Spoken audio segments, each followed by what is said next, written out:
deaths through cardiovascular disease result from sudden cardiac death, which is the sudden loss of heart function.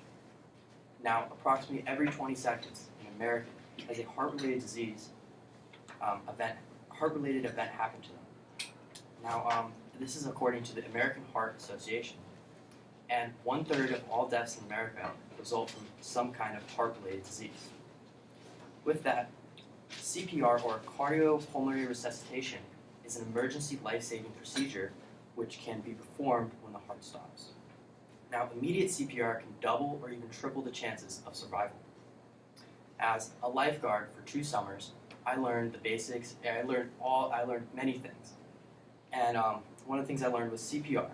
And today I'm going to share with you some of the basic steps on how to perform CPR. Does this thing come up?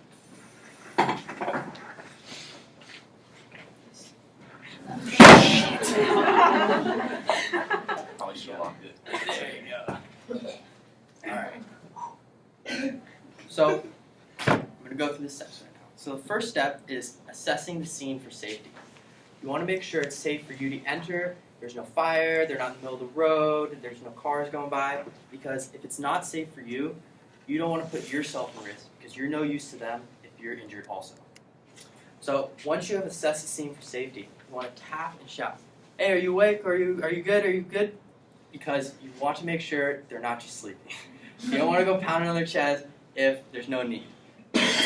Now, you also want to tilt their head back, listen for breathing, and check to see the chest rise and fall. This is to see if they're still breathing or not. Now, after you have concluded that they are unconscious, that they need help, you have to call for help. If someone's near you, tell them to go, get 911, and get an AED. Now, an AED is an automatic external defibrillator. And this is a machine that can analyze a person's heart rhythm, their bodily functions, and determines whether or not to send shocks into their body. It is a very useful machine, and it can be found in pretty much any public place, and it's very easy to use. It will give you voice commands on step-by-step directions of what to do.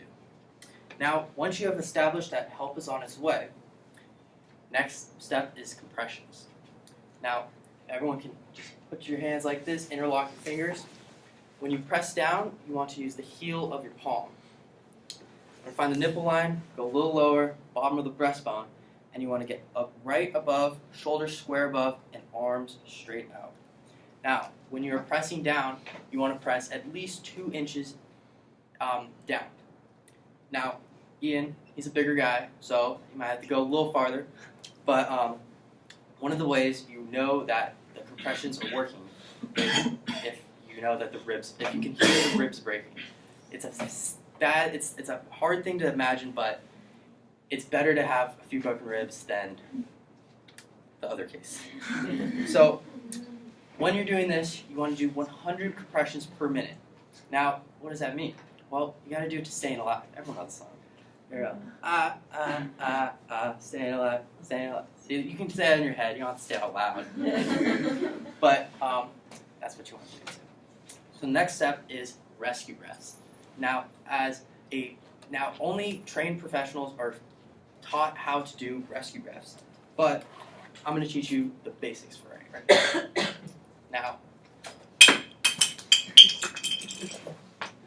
Now, this is a rescue mask. Many professionals have it. There are little kits that you can keep on you to have it with you, but this is used to get a better suction on their face, and also this is a messy procedure. Sometimes people throw up. You don't want that in your mouth. So when you're doing this, you want to tilt their head back and give 2 breaths, watching the rise and fall of their chest. Now, when you do this, you want to do 30 compressions to 2 breaths. And you want to repeat this until emergency services arrive and on scene to help. So now, in conclusion, this is just a small intro on how to do CPR.